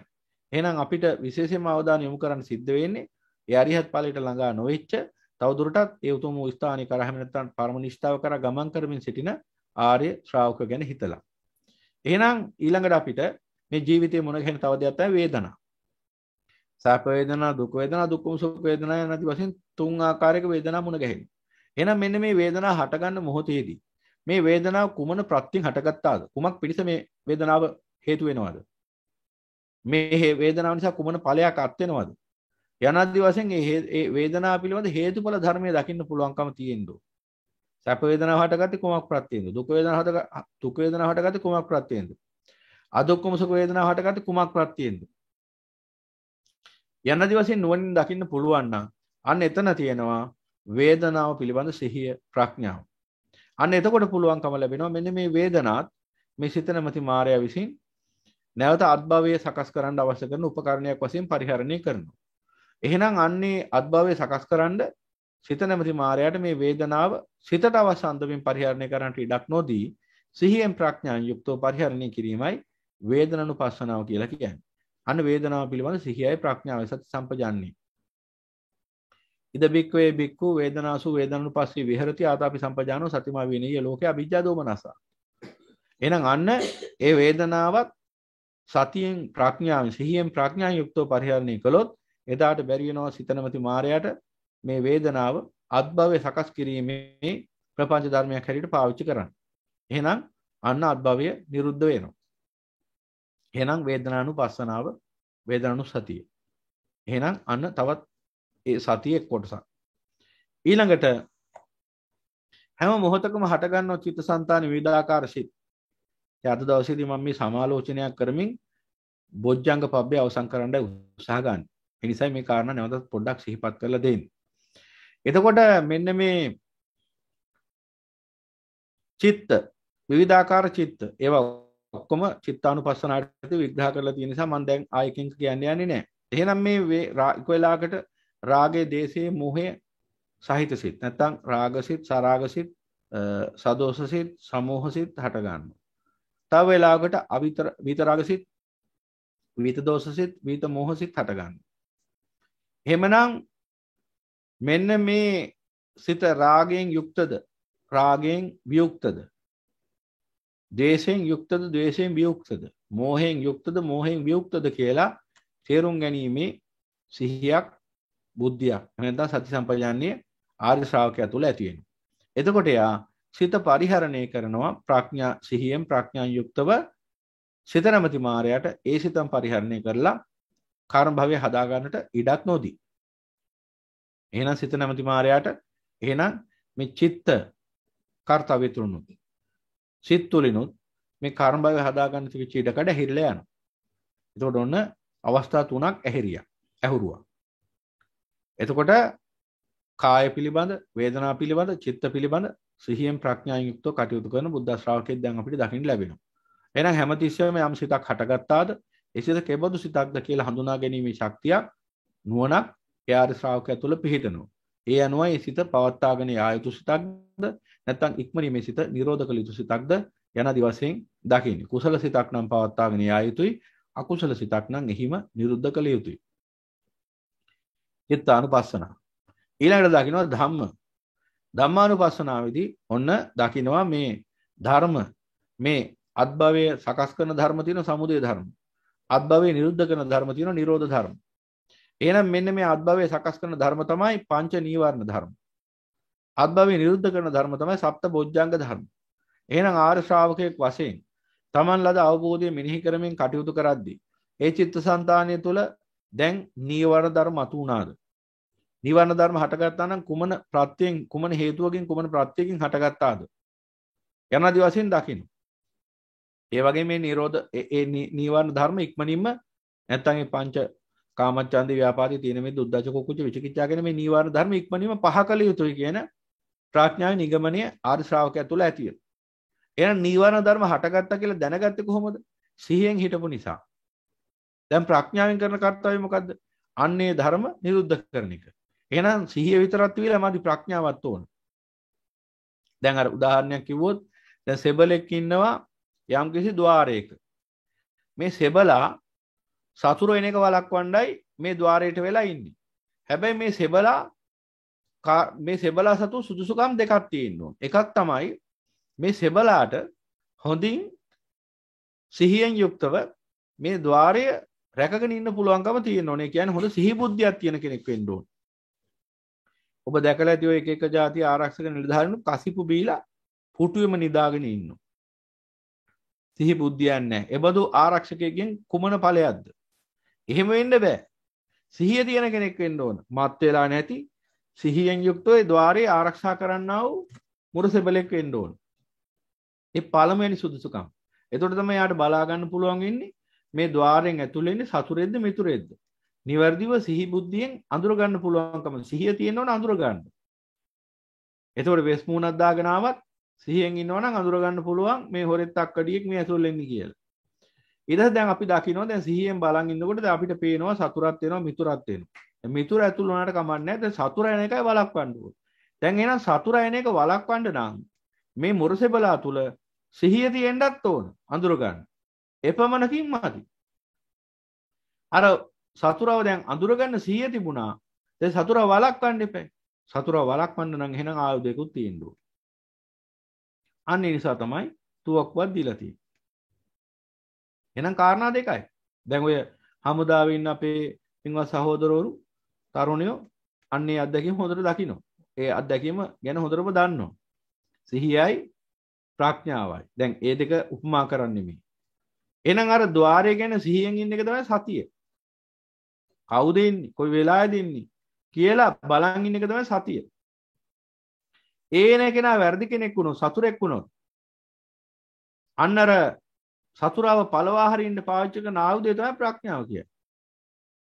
එහෙනම් අන්න අර මුරසෙබලාව සිහිපත් කරගන්න. එහෙනම් මේ මුරසෙබලා ඒ විදිහට ద్వාරය ආරක්ෂා කරනවා වගේ අන්න පුළුවන් වෙන්න ඕන ආර්ය ශ්‍රාවකයන්ටත් මේ චක්කු ద్వාරය, සෝත ద్వාරය, ගාහන ద్వාරය, ජීවා ద్వාරය, කාය ద్వාරය, මනෝ ద్వාරය කියන මෙන්න මේ ద్వාර 6 සිහියෙන් ප්‍රඥාවෙන් යුක්තව ආරක්ෂා කරගන්න. චිත්තං රක්ඛේත මේදාවි චිත්තං ගුත්තං සුඛවහං කියලා කිව්වේ ඒකයි. මේ ద్వාර ටික ආරක්ෂා කරගන්න ඕන. ආරක්ෂා කරගන්න නම් ඉස්සෙල්ලා සිහිය තියෙන්න ඕන. සිහියෙන් හිටියොත් තමයි පුළුවන් වෙන්නේ මේ අරමුණ කුසලයකටද අකුසලයකටද හේතු වෙන්නේ කියලා දැනගන්න. ඊට පස්සේ ඒ අකුසලයට හිත කර අරමුණක් නම් අන්න පුළුවන්කම ලැබෙනවා ඒ ద్వාරෙන් ඒ අරමුණ බාර ගන්න නැතුව ප්‍රඥාවෙන් ඒ අරමුණ නසා දමන්න. එහෙම නැත්නම් මේ ප්‍රඥාවෙන් අරමුණ විදර්ශනා කළා දානවා. පැත්තට විසි කළා දානවා. ඒ ගන්න ඇතුළට. අන්න එහෙනම් ආයුධය තමයි ප්‍රඥාව. එහෙනම් පින්වතුනි ඔය විදිහට දැන් නීවරණ ධර්ම මතු වුනහම පංච නීවරණ ධර්ම මතු වුනහම අන්න සිහියෙන් ඉඳලා දැනගත්තා. දැන් කාමච්ඡන්දය ඇති වෙලා තියෙන්නේ. සිහිය තියෙන කෙනාට විතරයි ඒක පේන්නේ. නැති කෙනාට නෑ. සිහිය නැති කෙනාට දැන් ලෝකෝත්තර සම්මා සතිය වුණත් සෝවාන් පල්ලාභියට ඇති වෙනවා තමයි. හැබැයි ඒක බලවත් වැඩුණ නැත්නම් සෝවාන් පුද්ගලයාටත් ඉතින් කෙලෙස් වලින් ගැලවෙන්න බෑනේ කොහොමද? සෝවාන් පුද්ගලයෝ ඉන්නවා සත්තුක්කත්තක පරම කියන පුද්ගලයා මග වැඩෙන්නෙම නැති කෙනා. කෝලංකොල පුද්ගලයාත් මග වැඩෙන්නෙම නැති කෙනා. ඒක බීජී කියන සෝවාන් පුද්ගලයාට විතරයි මග වැඩෙන්නේ. අනිත් දෙන්නටම මග වැඩෙන්නේ නැහැ. මොකද ඒකට හේතුව දෙන්නම ඒ භවයේදී සෝවාන් ඵලයෙන් එහාට යන්නේ නැහැ. එහෙනම් අන්‍යයාගේ සිහිය දුර්වලයි. එතකොට ඒ වගේ අයට දැන් අපි හිතමුකෝ ඒ වගේ බුද්ධ ශ්‍රාවකයෙක් ඉන්නවා. ඒ වගේ කෙනෙක් තුළ අන දැන් කාමච්ඡන්දය ඇති වුණා, ව්‍යාපාදය ඇති වුණා, තීන මිද්‍ය ඇති වුණා, උද්ධච්ච කුක්කුච්ච ඇති වුණා, විචිකිච්ඡා ඇති වුණා. ඒ නීවරණ ඇති වුණාද කියලාවත් දැනගන්න හැකියාවක් ඔහුට නැහැ. සියුම් මට්ටමින් දැනගත්තාමයි කියමුකෝ. හැබැයි ප්‍රඥාව කියන බලවත් ආයුධය නැහැ. ඒ සතුරව පළව හරින්න. ඒ නිසා තමයි මේ මට්ටමෙම දිගටම ඉන්නේ. එතනින් එහාට මග වැඩෙන්නේ නැත්තේ. කෙලෙස් නිරුද්ධ වෙන්නේ නැත්තේ. ඇයි ඒ? ඒ නීවරණ පහ කරගන්න හැකියාවක් ඔහුට නැහැ. නමුත් බුද්ධ ශ්‍රාවකයෙක් වශයෙන් මග වඩන සෘතවත් ආර්ය ශ්‍රාවකයෙක් ඉන්නවා නම් අන්නේ සෘතවත් ආර්ය ශ්‍රාවකයා ඊට එහා ගිය කෙනෙක්. එයාගේ සිහිය බලවත්. ඒ නිසා එයා නීවරණ ඇති වෙනකොටම දැනගන්නවා. ඒ වගේ මේ නීවරණ පහ කරන්න ඕන ඒ න්‍යාය ධර්මයේ දන්නවා. ප්‍රඥාවෙන් නීවරණ පහ කළ යුත්තේ කෙසේද කියලා දන්නවා. පහුගිය කාලේ අපි මේ පිළිබඳව සෑහෙන සාකච්ඡා කළ ධර්ම දේශනාවල ඇති ඒ සෑම විස්තරයක්ම. ඊළඟට එහෙනම් අන්න ධම්මානුපස්සනාවෙන් ඉන්නකොට එහෙම නැත්නම් මේ සිතේ සකස් වන මේ සමුදය ධර්ම මේ ධර්මතාව වශයෙන් දැන් ක්‍රියාත්මක වෙන්නේ. ඒ කියන්නේ සංසාරේ ගොඩනගන්නමයි හදන්නේ දැන් මේ සිත. සංසාරේ ගොඩනගන්න පාවිච්චි කරන මේ උපක්‍රම අතර ප්‍රධානම ඒ ධර්මතාවක් තමයි මේ පංච නීවරණ කියලා කියන්නේ. පංච නීවරණ ධර්ම. ඒවා ක්‍රියාත්මකයි. දිගින් දිගට ක්‍රියාත්මකයි. දැන් මේ බණහද්දි උනත්. දැන් මේ බණහද්දි බලන්න දැන් ඔබ මේ බණහනවා කියලා කියන්නේ මේ විශ්වයේ අග්‍රමහා ශාස්ත්‍ර උතුමන් වහන්සේගේ අවබෝධය. ඒක තමයි කන් දෙන්නේ. මේ අවබෝධය අපේ නෙමෙයි සම්මා සම්බුදු පියාණන් වහන්සේ. උන්වහන්සේ පෙන්වා වදාළ අසිරිමත් වූ ධර්මය. එතකොට මේ විශ්වයේ ඔබට කන් දෙන්න පුළුවන් යම්කිසි ඉහළම ධමයක් තියෙනවා නම් යම්කිසි ඉහළම භාෂිතයක් තියෙනවා මේ විශ්වයේ මේ මිනිසෙක්ට දෙවියට බ්‍රහ්මයට කන් දී හැකි ඉහළම භාෂිතයට නොහොත් බුද්ධ භාෂිතයට ඔබ කන් දෙන්නේ. ඉහළම ධම නොහොත් ශ්‍රී සද්ධර්මයට ඔබ කන් දෙන්නේ. නමුත් බලන්න මේ විශ්වයේ අග්‍ර ශ්‍රේෂ්ඨ ධර්මයට කන් දෙද්දි ඔබට කොයිතරම් බාධා ඇති වෙනවද? ඔබට එක තැනක ඉඳලා මේ බණ ටික අහගන්න බැරි වෙනවා. හිත හතර අතේ දුවනවා. එහෙම නැත්නම් හිත විතරනේ ගතත් තරම් හිටී ගමන් දුවනවා. ඇයි මෙහෙම වෙන්නේ කියලා බලන්න. එක වෙලාවකට කාමච්ඡන්දය ඇති වෙනවා. කාමයන් පිළිබඳ සිහි වෙනවා. ඒ වෙලාවට කාමයේ නිසා හිතේ 10ක් ඇති වෙනවා. ඒ 10 සංසිඳින දුවන්න සිද්ධ වෙනවා. අඩියට වශයෙන් ඇහැ පිනවීම, කන පිනවීම, නාසය පිනවීම, දිව පිනවීම, කය පිනවීම, මනස පිනවීම පිළිබඳ විවිධාකාර සංකල්පනා ඇති වෙනවා. කාම සංකල්පනා. කාමච්ඡන්දය කිව්වේ ඒක කාම සංකල්පනාවක් ඇති වුණා. දැන් ඒක සංසිඳින්න ඕන. දැන් ඒකට අවශ්‍ය ආහාරයක් දෙන්න ඔන්න බණ අහන එක නතර කරලා ඇවිදින්න සිද්ධ වෙනවා. කොහේ හරි යන්න සිද්ධ වෙනවා. ඒ අරමුණට ඒ අවශ්‍ය කරන අරමුණ හොයාගන්න. ඒ ආහාරය සොයාගන්න. එහෙම නැත්නම් බණ අහා ඉන්න ගමන් මොකක් හරි ආභ්‍යන්තර හෝ බාහිර හේතුන් නිසා පටිගය නැගෙන්න පුළුවන් ව්‍යාපාදී. නැගුණාම ඔන්න ධර්ම දේශනාව අවසන් නොසල්සෝ මනසින් ඊට පස්සේ තුස්නිමුතෝ බලාගෙන ඉඳයි තියෙන්නේ. කියන කිසි දෙයක් තේරෙන්නේ නැති වෙනවා ඇතුලේ ගැටෙනවා හිත. එහෙම නැත්නම් තීන මිද්‍ය ඇති වුනහම කියන කිසිම දෙයක් කනකට ඇහෙන්නේ නැහැ. සද්දයක් විතරක් ඔන්න ඔහෙ නිදිමර ගාති ඇහෙනවා. ඇස් දෙකත් පියාගෙන කාටත් අරගෙන ඊට පස්සේ ඉන්න පුළුවන්. හිතත් ඇතුලෙන් ඇකිලිලා ගිහිල්ලා ගතත් ඇකිලිලා තීන මිද්ද. හිතත් ඇකිලිලා තීන ගතත් ඇකිලිලා මිද්ද. හිත සහ ගත දෙකම නිදිබර වෙලා ඔන්න ඔහෙ ඉන්න පුළුවන්. දැන් මේ වෙලාවෙත් උඩට බණ ඇහෙන්නේ නැහැ. එහෙනම් බලන්න ඊළඟට ඔද්දච්ච කුක්කුච්ච හෙට කරන්න තියෙන වැඩ අනිද්දා කරන්න තියෙන වැඩ ගැන දැන් හිතනවා. කරන්න බැරි වෙච්ච වැඩ ගැනත් හිතනවා. දැන් කොහොමම හිත ඉන්නවා. දැන් අද මේ ධර්ම දේශනාව ඉවරුණාට පස්සේ කරන දේවල් ගැන දැන් හිතනවා. කවුද දන්නේ ධර්ම දේශනාව අවසන් කරන්න ඉස්සෙල්ලා මියයිද කියලා? කවුරුවත් එල්ලොන් ගහට නියමුණාට පස්සේ කවුරුවත් කල්පනා කරනවද ඒ වදකයා එල්ලොන් ගහට නියම කරලා ඒ වදකයා දැන් අර පෝරක එල්ලලා තියෙන දැන් මේ මිනිහව වදකයා අර liver එක පල්ලෙහාට දාන්න විතරයි තියෙන්නේ. එතකොට කෙලින්ම එල්ලෙනවා. දැන් ওই වගේ තත්ත්වයක ඉන්න මිනිහෙක් කල්පනා කරනවා දැන් මම මේ එල්ලලා මැරුවට පස්සේ ඊළඟට කරන්න ඕනේ මේ වැඩේ කියලා. කවදාත් කල්පනා කරන්නේ. මොකද ඔහු දන්නවා ඒකාන්තයෙන් තව මොහොතකින් මරණය උදා වෙනවා. එහෙනම් මෙතනින් එහා පැත්තට දැන් අපි හිතමුකෝ එල්ලා මරණ නියම කරන හවස 6ට. ඒ මිනිහා කල්පනා කරන්නේ නැහැ නේ කවදාවත් රෑ 7ට මොනවද කරන්න කියේ. මොකද ඔහු දන්නවා මරණය 6ට එනවා. ආවහම ආයි 7 ගැන හිතන්න දෙයක් නැහැ කියලා. නමුත් බලන්න ජීවිතේ අපි දැන් මේ බණ ටික අහන්න ආවත් බණ ටික අහන්න නැතුව බණ ඉවරුනහම කරන්න තියෙන දේවල් ගැන හිත ඉන්නවා. ඇයි මෙහෙම වෙන්නේ? අපිව තාම අර එල්ලා මරණ නියම වෙලා තියෙන බව දන්නේ නැති නිසා. වෙලාව නියම වෙලා තියෙන පින්වතුනි අපි වෙලාව දන්නේ නැති එක විතරයි වෙනසකට තියෙන්නේ. එච්චරයි. දැන් අපි මෙහෙම උදාහරණයක් හිතමු. යම්කිසි වරදකට පුද්ගලයෝ 10 දෙනෙක් අරන් ගිහිල්ලා වදකාගාරයක එල්ලන්න නියම කරනවා. දැන් 10 දෙනාම අත් දෙක පිටිපස්සට තියලා ගැට ගහලා අර පෝරකේ හිටගෙන ඉන්නවා. ඔළුවට තොණ්ඩුව දාලා තියෙනවා. රෙද්දකින් ඔළුවත් වහලා තියෙනවා. දැන් 10 දෙනා එල්ලා මරන්නට නියමිතව තියෙන්නේ වෙලාවන් කාල වේලාවන් 10කදී. එකම වෙලාවෙදි නෙවෙයි. දැන් උසාවියෙන් නියෝග කරනවා මේ පුද්ගලයෝ 10 දෙනා මේ වේලාවල් වලයි එල්ලා මරන්නට ඕන කියලා. දැන් උසාවියෙන් මේ විදිහට තීරණය කළාට අපි හිතමුකෝ අර මරණයට ලක්වන පුද්ගලයන්ට ඒ වෙලාව දැනුම් දෙන්නේ නැහැ. හැබැයි ඔවුන් ඒකාන්තයෙන්ම දන්නවා දැන් යමක් ඒ තමයි කොයිම වෙලාවක හරි දැන් එල්ලනවා ඒ වෙලාව දැන් මේ මොහොතේ වෙන්නත් පුළුවන්. අර වදකයා ඒ පීඨිකාවට ගොඩ වෙනකොටම 10 දිනාටම ඇතිනෝ මරණ සංඥාව. දැන් මම තමයි මැරෙන්නේ. දැන් මම තමයි මැරෙන්නේ කියලා. මොකද කවුරුවත් දන්නේ එල්ලලා මරණ වේලාව. කවුරුවත් දන්නේ. නිසා 10 දිනාටම චකිතයක් ඇති වෙනවා. දැන් මමත් දන්නේ මැරෙන්න යන්නේ. මමද දන්නේ මැරෙන්න යන්නේ කියලා. ඔහොම යනකොට අපි හිතමු එක්කෙනෙක් එල්ලනවා දැන්. තව 9 දෙනෙක් ඉන්නවා. දැන් ඉතුරු 9 දෙනා මොකද කරන්නේ? ඉතුරු 9 දෙනා කල්පනා කරන්නේ තව මොහොතකින් මාව මරයි. තව මොහොතකින් මාව මරයි. තව මොහොතකින් මාව මරයි. තව මොහොතකින් මට තමයි මරණය ලැබෙන්නේ කියලා. ඒ නිසා මේ 10 දෙනාගෙන් ඒ 9 දෙනාගෙන් එකම එක්කෙනෙක්වත් අද රැයට මොනවද කරන්න තියෙන්නේ?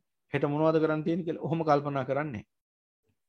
ඔවුන්ට මේ මොහොතේදී සිහි කරන ධර්මයක් තිබුණා නම් ධර්මාබෝධය තිබුණා නම් ඒ සියලුම දෙනායි මොහොතේ මරණය ගැන සිහි කරමින් ධර්මයේ පිහිටාගෙන ඉන්න ඒකාන්තේ. නමුත් ඒ වගේ අවාසනාවන්ත තත්යකට ධර්මාබෝධයෙන් තොරව ගියාම ඉතින් හිතන්න කිසිම දෙයක් නැහැ.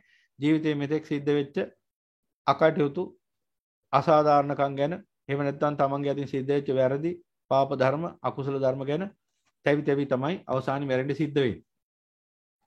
එතකොට බලන්න මම මේ උදාහරණ ගෙනාවේ. එහෙනම් බලන්න දැන් පොඩ්ඩක් කල්පනා කරලා අප සියලුම දෙනා ඔන්න ඔය වගේ පෝරකේ හිටගෙන ඉන්නේ මේ. අපි දන්නේ නැහැ ඒක. අපි සියලුම දෙනා පෝරකේ හිටවලා තියෙන මායя මේ වෙනකොට. උපදේ මව් කුසේ පිළිසිඳ ගන්න මොහොතේ ඔක්කාන්ති වෙන මොහොතේදීමයි පෝරකේ හිටුවේ අපිව. අර යොක්තානුවට ගන්ධබ්බය වැහැගත්ත මොහොතේදීමයි අපිව පෝරකයට නියම වුණේ. හැබැයි අපි ඒ බව දන්නේ නැහැ. ඒ නිසා මේ පෝරකය ඇවිල්ලා විශේෂ පෝරකයක්. මේ පෝරකයේදී මරන්න එල්ලලා මරන්න වයසක් නැහැ. අර ද්විසෛලික නැත්නම් සෛල දෙකක් බවට පරිවර්තනය වෙන මොහොතේදීමත් අර යුක්තාණුව සෛල දෙකක් තුනක් හතරක් වශයෙන් පරිවර්තනය වෙන කලලේ වැඩෙන්න පටන් ගන්න මොහොතේදීමත් පෝරකේ එල්ලනවා.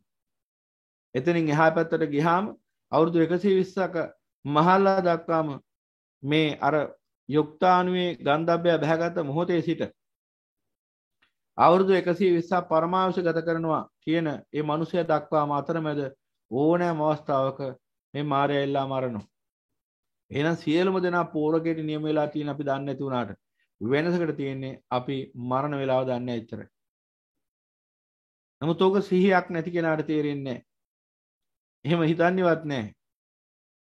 දැන් අර අතන ඉන්න පුද්ගලයෝ 10 දෙනාම අර විදිහට කල්පනා කරගෙන ඉන්න මොකද්ද? මම තමයි ඊළඟට මැරෙන්නේ මම තමයි ඊළඟට මැරෙන්නේ කියලා. හැබැයි මරණ වේලාව දන්නේ නැහැ උන්. හැබැයි එල්ලා මරණ බව ඒකාන්තයෙන් දන්නවා. හැබැයි සිහියක් නැති මිනිස්සුන්ට මේ ලෝකේ තමයි මැරෙන බව සිහි වෙන්නේ. මැරෙන බව සිහි වෙන්නේ නැති නිසා තමයි නොමැරෙනවා කියලා හිතාගෙන ගොඩ ගහගන්නේ. නොමැරෙනවා කියලා හිතාගෙන ස්කන්ධ මායයට අහු වෙන්නේ. නොමැරෙනවා කියලා හිතාගෙන අසාධාරණයෙන් යුක්තව ජීවත් වෙන්නේ. නොමැරෙනවා කියලා හිතාගෙන අකුසලයේ යෙදමින් ජීවත් වෙන්නේ. නොමැරෙනවා කියලා හිතාගෙන තමයි බොහෝ මිනිස්සු මේ ලෝකේ ජීවත් වෙන්නේ. ඒ කිව්වේ මොනතරම් සිහිය මොටද බලන්න යාගේ ජීවිත තුළ. එහෙනම් පිංගුතුනි මෙන්න මේ පංච නීවරණ ධර්ම මේ හිතේ හට ගන්නවා. ඇයි මේ හිතේ හටගන්නේ? අප තුළ මරණාසෝතියත් වෙලා නැහැ. ඒ නිසා අපි දන්නේ කොයි වෙලාවද මරණය එන්නේ කියලා. ඒ නිසා බණ අහද්දිත් අපි මතු අනාගත දේවල් ගැන සිතමින් ඉන්නේ. ඒක හරියට උපමා කළොත් පෝරකේ එල්ලන්න නියම වෙලා තියෙද්දි ඔළුවට තොණ්ඩුවක් දාලා තියෙද්දි අත් දෙකත් බැඳලා අර පෝරකේ ලෑල්ල උඩ හිටවලා තියෙද්දි අර වදකයාගේ එකම එක ක්‍රියාවකින් අර liverය පහත දාන සුනංගුවෙන් එල්ලලා මැරෙන්න නියම වෙලා තියෙද්දි යම්කිසි ඒ මිනිස්සේ ඒ පෝරකේ ඉඳගෙනම හෙට අනිද්දාට මොනවද කරන්නේ? ඉන් අනිද්දාට මොනවද කරන්නේ? අනාගතේ මම මොන වගේ ජීවිතයක්ද ගත කරන්න යන ආදි වශයෙන් සිහින දකින්න වගේ වැඩක්. ඒ සිහිනයයි මේ සිහිනය අතර වෙනසක් නැහැ. වෙනසකට තියෙන්නේ ඒ පෝරකේ එල්ලලා තියෙන බව පේනවා. මේ පෝරකේ එල්ලලා තියෙන බව පේන්නේ නැහැ.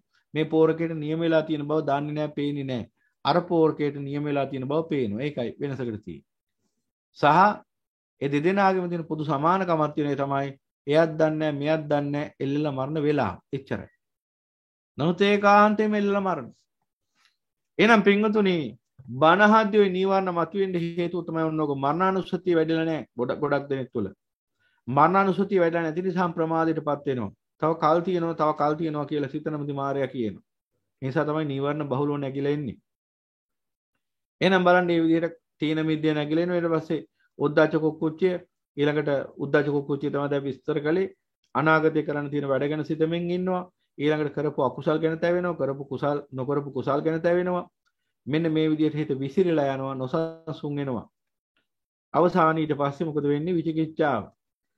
නියමාකාර විදිහට ධර්ම විමර්ශනය කරගන්න තියෙන නොහැකියාව නිසා, විමර්ශන බුද්ධිය අඩුකම නිසා, සවන් දෙන ස්වභාවයත් අඩුකම නිසා, බහුසුත භාවයේ දුර්වල නිසා හැමතිස්සෙම විචිකිච්ඡාව ප්‍රඥාවෙන් අවබෝධ කරන්න ඕන ධර්මයේ ප්‍රඥාවට ගෝචර වන අන්දමින් පෙන්වා දුන්නාම සමහරුන්ට ඕන රෙෆරන්ස්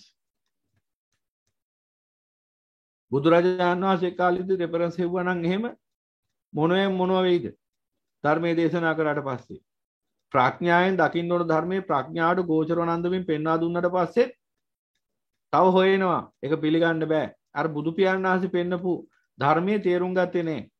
උන්වහන්සේ කිව්වහම යමෙක් කිව්ව පමණින් යමක් පිළිගන්න එපා. පොතක දිනුනා කියලා පිළිගන්න එපා. විමර්ශනය කරන්න කියලා. ඒ විමර්ශනය කිව්ව එක දැක්කේ නෑ. විමර්ශනය කියලා හිතුවේ කොයි හරි පොතක් අරගෙන පුස්තකාලයකට ගිහිල්ලා පොත් ටිකක් අරගෙන පොත් ටික පෙරලලා ඔහොම විමර්ශනය කිරීමක් දැක්කේ. එහෙම විමර්ශනයක් ගන්නේ බුදු පියාණන් වහන්සේ දේශනා කරා. ප්‍රඥාවෙන් සිද්ධ කරන විමර්ශනයක්. චතුරාර්ය සත්‍යයට බහා බලන්න ඕන. පටිච්ච සමුප්පාදයට බහා බලන්න ඕන. රාග දේශ මොහ විනයට බහා බලන්න ඕන. අන්නේ විමර්ශනය ගැන භාගතුන් වහන්සේ දේශනා කරා.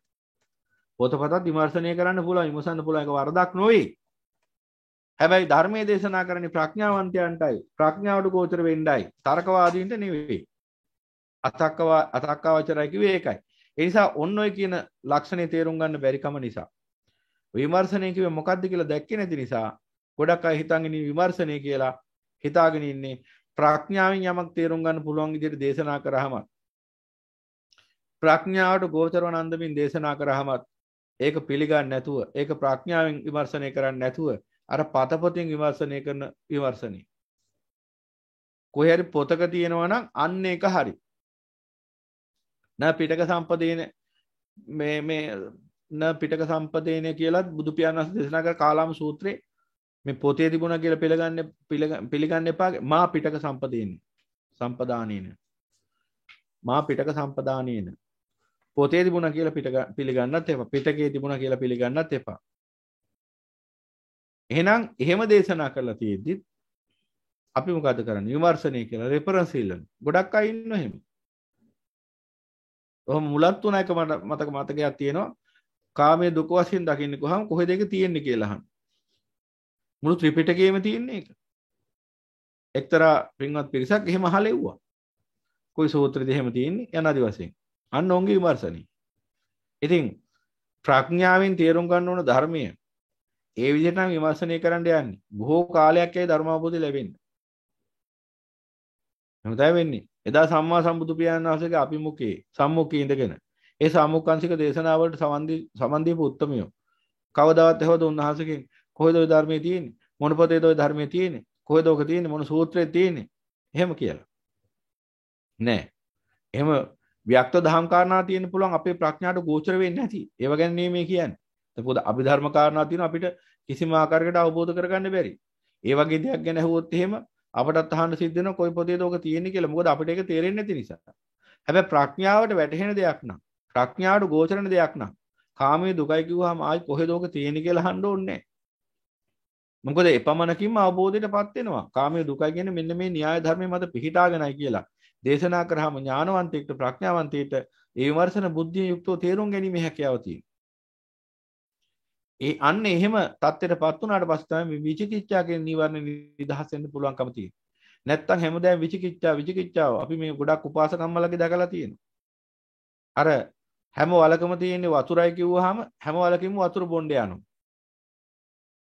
හැබැයි එක වලක පිරිසිදු වතුර, තව වලක මඩ වතුර, තව වලක අසුචි වතුර, තව වලක කුණු වතුර, තව වලක ගිනි වතුරක් තියෙන්න පුළුවන්. ඔක්කොටම වතුර කියන විවහාරය වැටුණාට වතුර කියන විවහාරය යෙදුණාට හැම වතුර වලක්ම බොණ්ඩ සුදුසු වතුර වලවල් නෙවෙයි. ඒ නිසා කොයි වලින්ද වතුර බොන්න ඕන කොයි වලින්ද වතුර නොබොන්න ඕන කියලා තීරණය කරගන්න බැරි නම් අර පිරිසිදු වලිනුත් වතුර බොනවා අර මඩ වතුර වලිනුත් බොනවා අර කුණු වතුර වලිනුත් බොනවා අර අසුචි වතුර වලිනුත් බොනොහොම බීලා අන්තිමට මහ ලෙඩෙක් බවට පත් වෙනවා. එයි කොයි වලින්ද වතුර පිරිසිදු කොයි වලේ වතුරද පිරිසිදු කොයි වලින්ද ජලය පානය කරන්න ඕන කියලා තෝර බේර ගන්න බෑ. ඒ වගේ උපාසකම්මල ඉන්නවා.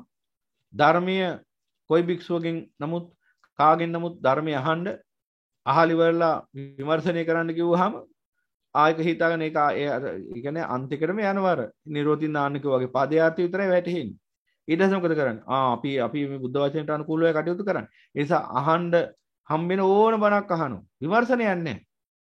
දැන් විමර්ශනයක් තියෙන මිනිහෙට නම් පුළුවන්කම ලැබෙනවා මුලදිම මේ ධර්මය Tamanda ගෝචර වෙන ධර්මයක්ද අගෝචර ධර්මයක්ද කියලා තේරුම් ගන්න. දැන් විමර්ශනයක් තියෙන බුද්ධියක් තියෙන විමර්ශන බුද්ධියක් තියෙන මිනිසෙට පුළුවන් පාරක් හොයාගෙන යනවා දැන්. පාරක් හොයාගෙන යනකොට ගමනක් යනකොට යම්කිසි වැරදි පාරක දැන් යනවා තමයි. ඒ කියන්නේ නොයා යුතු පාරක යනවා කියලා හිතමුකෝ. දැන් මේ මිනිහට තමන් මේ යන්නේ වැරදි පාරක් කියලා තේරුම් ගන්න පුළුවන් වෙන්නේ පාර කෙලවරට එනකන් ගියාම නම්. ඒ කියන්නේ පාර අවසන් වෙන තැනට එනකම්ම ගියාම නම් මේ මම මේ වැරදි පාරක ඇවිල්ලා තියෙන්නේ කියලා තේරුම් ගන්න බැරි වුණේ. ඒ කියන්නේ මාර්ගයේ අවසානට යනකම්මත් ඔහුට තේරුම් ගන්න බැරි වුණොත් එහෙම මේ මම යන්නේ වැරදි පාරකයි කියලා. පාර කෙලවරටම ගියාට පස්සේ පාර අවසන් වුණාට පස්සේ නම් ඔහුට වැටහෙන්නේ මේ මම මෙච්චර කාලයක් ඇවිල්ලා තියෙන්නේ මෙච්චර දුරක් ඇවිල්ලා තියෙන්නේ වැරදි පාරකයි කියලා. ඒ මොන වගේ මිනිස්සෙද? ඒ කාන්ත අඥානෙ. දැන් ඔය මිනිහා කවදාවත් ගමනාන්තයට යන්නේ නැහැ. මොකද ඒකට හේතුව ඔය විදිහට හැම වැරදි පාරකම යනවා. ගිහිල්ලා පාර අවසන් වෙන තැනට නිකන් ගිහිල්ලා තමයි තේරුම් ගන්නේ අයියෝ මම වැරදි පාරකනේ ඇවිල්ලා තියෙන්නේ කියලා.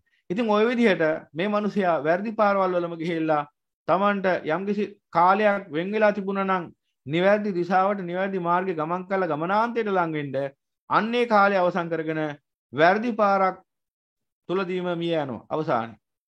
අවසන් වෙන කාලේ. ඇයි අඥානකම නිසා තේරුම් ගන්න බෑ මේ යන්නේ වැරදි පාරක කියලා.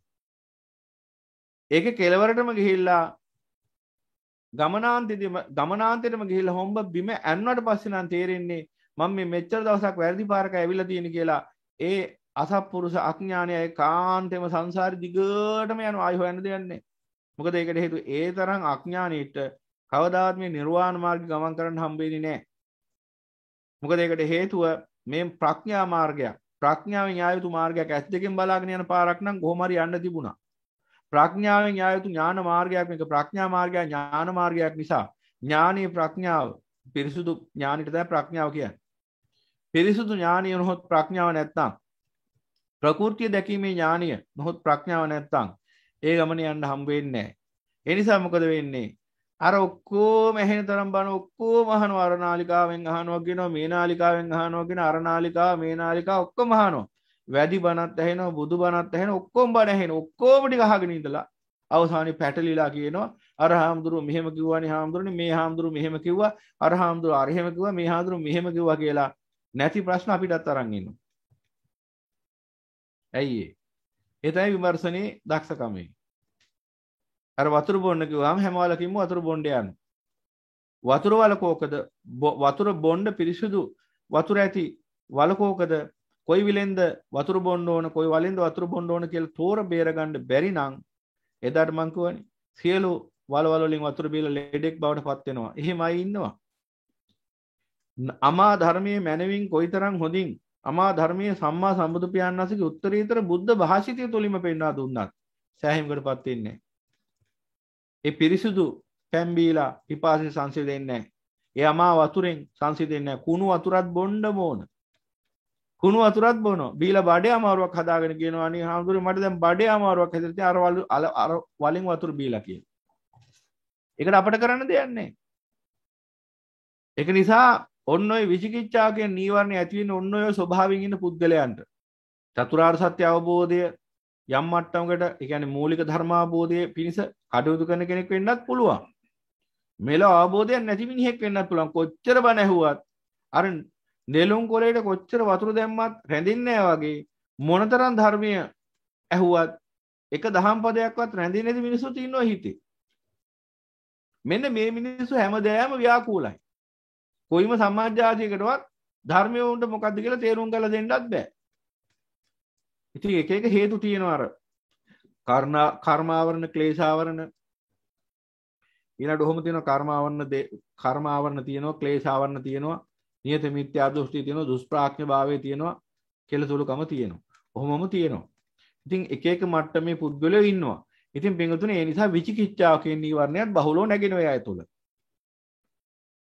එතකොට එහෙනම් මෙන්න මේ පංච නීවරණ මේ අත්භවයේ සකස් කරනවා කියලා තේරුම් ගැනීමේ හැකියාවක් තියෙන්නේ සම්මා සතිය තියෙන කෙනාට.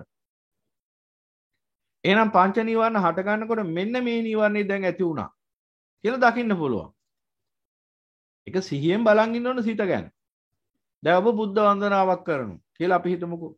දැන් බුද්ධ වන්දනාව පටන් ගන්නවා නමෝ තස්ස භගවතු වරහතෝ යනාදී වශයෙන් බුදු පියාණන් වහන්සේගේ අනන්ත ගුණය සිහිපත් කළ ශ්‍රී සද්ධර්මයේ ආර්ය මහා සංඝරත්නයේ අනන්ත ගුණය සිහිපත් කළා. දැන් අපි බුද්ධ වන්දනාව කරමින් යනවා. දැන් බලන්න පොඩ්ඩක් ඔබම අත්දැකීමක් වශයෙන් දකින්න පුළුවන්. Tamanටම අත්දකින්න පුළුවන්. බුද්ධ වන්දනාව පටන් ගන්න ටික වෙලාවක් යනකොට මොකද වෙන්නේ බලන්න හිතට. ඔබ ගාථා කියනවා තමයි සද්දෙට. හැබැයි හිත කොහෙවත් ගිහිල්ලා. එක වෙලාවකට කාමයේ පස්සේ හඹාගෙන යයි. දැන් මේ ගාථා කියන හොඳට වාඩි වෙලා අත් දෙකත් ඔලුවට තියාගෙන ගාථා ටික කියනවා. හයියෙන් ඇහෙනවත් එක්කයි ගාථා. පිටින් බලන් ඉන්න මිනිහට පේන්නේ බුද්ධ වන්දනාව කරනවා වගේ. ඇතුළාන්තේ බැලුවොත් එහෙම එක්ක කාමයේ පස්සේ හඹාගෙන යනවා හිත. කාමයන් සිහි කර කර ඉන්නවා. අර ගාථා ටික පුරුද්දට කියනවා. කාට වචනේ කටපාඩම් කරගත්තාම ඒ වචන ටික ඔහේ කියවෙනවා. රේඩියක දැම්මා වගේ. ගාථා ටික ඔහේ කියවෙනවා. පුද්ගලයාගේ සිත තියෙන වෙන කොහෙවත්. එක්ක කාමයේ පස්සේ හඹාගෙන යන. දැන් බලන් ඉන්න ඕන පුරුද්දක් වශයෙන් දැන් මේ කුසලයක් වැඩෙන්න නම් කුසලයේ වැඩෙන්න නම් මෙන්න මේ දේවල් තේරුම් අරන් අන්නේ දේවල් කෙරෙහි අවධානය යොමු කරන්න ඕන. ඔබට නීවරණ හිතේ මතුවෙන ආකාරය හොඳින් තේරුම් ගන්න මීටත් වඩා දැන් මේ වෙලාවේ බණ අහගෙන ඉන්න නිසා ගොඩක් වෙලාට ඉතින් කොයි ආකාරයෙන් හරි චිත්ත සමාධිය, ධම්ම සමාධිය නැగిලා ධර්මයේ හිත පිහිටනවා. ඒ නිසා මේ ඇහෙන බණ ටික කොහොම හරි අහන් ඉන්නවා කියලා හිතමුකෝ. ඒ නිසා මේ වෙලාවේ නීවරණ නැගින ස්වභාවය අඩුයි කියමුකෝ. ඒ වගේම දැන් නීවරණ නැගිනවද කියලා මේ වෙලාවේ හිත ඉඳ ගියොත් එහෙම මේ බණ ටික ඇහෙන්නේ නැහනේ. හැබැයි අන්නර වෙලාවේ බුද්ධ වන්දනාව කරන වෙලාවේදී නම් ඔන්න හොඳටම බලා ගන්න පුළුවන් ඔබට හිතේ තරම. ගාථා කියන්න පටන් ගන්න ටික වෙලාවක් යනකොට බලන් ඉන්න මොකද වෙන්නේ? ওই නීවරණ පහෙන් කෝකද එන්නේ? බලන් ඉන්න. එතකොට පෙනේ හොඳට.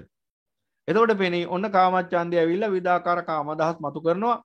රූප, ශබ්ද, ගන්ධ, රස, ස්පර්ශ ධර්ම පිළිබඳ අදහස් මතු කරනවා. කාම විතර්ක. ඔන්න ඔබ ඒකට අහු වුණොත් එහෙම මෙහි හයියෙන් ගාථා කියනවා අරෙන් හිත කාමයේ පස්සේ හඹාගෙන යනවා. එහෙම නැත්නම් බලන්න ව්‍යාපාදයක් නැగిලා ඉද කියලා.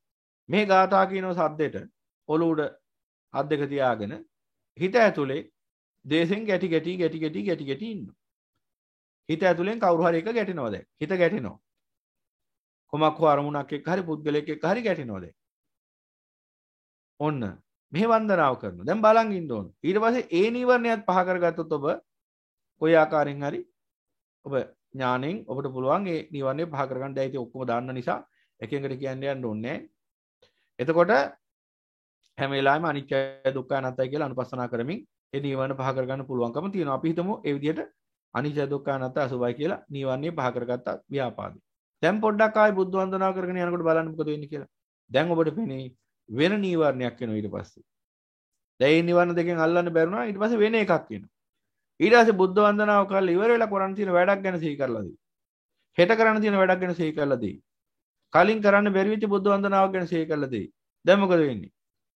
අපරාධේ. දැන් මේ වන්දනාව කරන ගමන් හිතන අපරාධේ. මෙච්චර කාලයක් මේ විදිහට වන්දනා කරන්න පුරුදුන්නේ නැහැනේ අපරාධේ. සෑහෙන කාලයක් අපරාධිගේ අපතේ ගියා.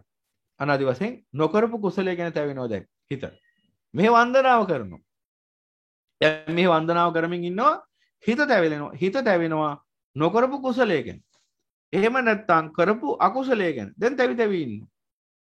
නැත්නම් කරන්න තියෙන වැඩක් ගැන හිතනවා දැන්. බලන්න ඔබ හිත දිහා බලන් ඉන්න. එතකොට පේන්නේ ඔබට. ඔන්න උද්දච්ච කුක්කුච්ච නීවරණ එනවා. ඔබ ඒකත් ජය ගත්තොත් ඊළඟ විචිකිච්ඡා කියන නීවරණ එනවා. අර කුසලයේ අකුසලයේ අඳුරගන්න බැරි කම නිසා හිතේ ඇති වෙන හැමතිස්සෙම සැකේ. මේ හරිද? මේ වැරදිද? මේ මාර්ගයේද මේ අමාර්ගයේද යන ආදි වශයෙන්. එහෙම නීවරණයකුත් වෙනවා. එහෙමත් බැරි වුණොත් අවසානයේ ඒ නීවරණයක් දැන් බලලා හිටියොත් අඳුර ගන්න පුළුවන්. ඒ නීවරණයත් පහ කළොත් අන්න ඊළඟට තීන මිද්ද. ඒ කියන්නේ හිත ඇකිලිලා, කය ඇකිලිලා, හිතයි කයයි දෙකම ඇකිලිලා බුද්ධ වන්දනාව ඇතුළෙම නිින්ද යනවා. ඊට පස්සේ කියන ගාතාව ඇහෙන්නේ නැතුව යනවා. Tamanටම සිහියක් නැතුව යනවා. මොට වෙනවා. ඇස් නිලංකාර වෙනවා. ඊට පස්සේ මොකද වෙන්නේ? ඊට පස්සේ Tamanට ඒ කියන දේ මොකද්ද කියලාවත් වැටහෙන්නේ නැහැ. මොකද්ද ඒ කිව්වේ කියලාත් මතක නැතුව යනවා. තීන මිද්‍යාවහම. එහෙම වෙන ඕනම කෙනෙක්ට වෙන්න පුළුවන් මේක. අඩු වැඩි වශයෙන්. එතකොට එහෙනම් මෙන්න මේ නීවරණ මේ ආකාරයෙන් මතුවලා ආවහම දැන් මොකද වෙන්නේ? අර බුද්ධ වන්දනාව වාචික වශයෙන් ක්‍රියාවක් වශයෙන් අපි කරාට චේතනාව පිහිටලා නැහැ. ඒ නිසා ඔහොම හැමදාම බුද්ධ වන්දනාව කරත් ඇති ඵලයක් නැහැ. අවසානයේ බැලුවම ඇයි චේතනාම් බෙක්කේ කම්මං වදාමි. චේතනාව පිහිටියේ නැහැ බුද්ධ වන්දනාවම කරනවා කියලා. ඒ නිසා මොකද උනේ? ඔන්න ඔය කියන්නම් වාලේ කරන්නම් වාලේ කරපු වැඩක් මිසක් එහි නෑ හරයක්.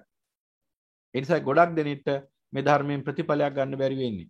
එහෙනම් පින්වතුනි ඔන්න ඔය ආකාරයෙන් නීවරණ දකිමින් ඒ නීවරණ පහ කරන්න ඕන. ඊළඟට බොජ්ජංග ධර්ම ගැන දැන් මෙච්චර කාලයක් මේ දැන් අහමින් අවබෝධ කරමින් ඉන්නේ. එහෙනම් මේ සප්ත බොජ්ජංග වඩන්න ඕන. මෙන්න මේ විදිහට සමුදය ධර්ම පහ කරමින් නිරෝධ ධර්ම වඩන්න ඕන. එහෙනම් මේ සමුදය ධර්ම කියලා හඳුන ගන්න පුළුවන්කම ලැබෙන්න ඕන. මේ නිරෝධ ධර්ම කියලා හඳුන ගන්න පුළුවන්කම ලැබෙන්න ඕන. සමුදය ධර්ම පහ කරන්නත් නිරෝධ ධර්ම වර්ධනය කරගන්නත් හැකියාව ලැබෙන්න ඕන. එහෙනම් මේ සමුදය ධර්මයි මේ නිරෝධ ධර්මයි කියලා දැනගන්න පුළුවන් ඉන්නේ සිහියෙන් ඉන්න කෙනාට. සමුදය ධර්ම පහ කරන්න පුළුවන් ඉන්නේ ප්‍රඥාවෙන්. නිරෝධ ධර්ම වර්ධනය කරගන්න පුළුවන් ඉන්නේ ප්‍රඥාවෙන්. එහෙනම් සිහියයි ප්‍රඥාව එතනක් තියෙන උන් ධම්මානුපස්සන. එහෙනම් අන්න සති සම්බොජ්ජංගේ. එහෙනම් අන්න සති සම්බොජ්ජංගේ. එහෙනම් ඔන්න ඔය කිව්ව අංග ලක්ෂණ ටික අවබෝධයට පත්වන්නා වූ උතුම් මානුෂයෙක් තුළ දකින්න ලැබෙන. දැන් බලන්න ඔබත් ඒ අවබෝධයට පත්වන උතුම් මානුෂයෙක්ද කියලා. දැන් අද අපි මේ සමාලෝචනයක් කරන්නේ අද දවසේදී. තව සූත්‍ර එකක් දෙකක් තියෙනවා. දහම් ව්‍යාකරණ වශයෙන් මතු කරන්න ඕන. ඒ සූත්‍ර දෙක තුනත් අපි ඉදිරිපත් කරාට පස්සේ අද දවසේදී සප්ත බොජ්ජංග ධර්ම නොහොත් බොජ්ජංග පබ්බය අවසන් වෙනවා. එතකොට එහෙනම් දැන් මෙන්න අවබෝධයේ පළමුවෙනි අංග ලක්ෂණේ සති සම්බොජ්ජංග. ඊළඟට අවබෝධයෙන් යුක්ත එහෙම නැත්නම් අවබෝධයට පත්වන උතුමන් වහන්සේ කෙනෙක් තුල දකින්න ලැබෙන දැන් රහතන් වහන්සේ අවබෝධය පූර්ණයි. ඒ නිසා උන්වහන්සේට කරන්න වැඩක් නැහැ. එහෙනම් කරන්න යමක් ඇත්තේ තවදුරටත් මාර්ගය පූර්ණ නොවෙච්ච ආර්ය ශ්‍රාවකයන්ට.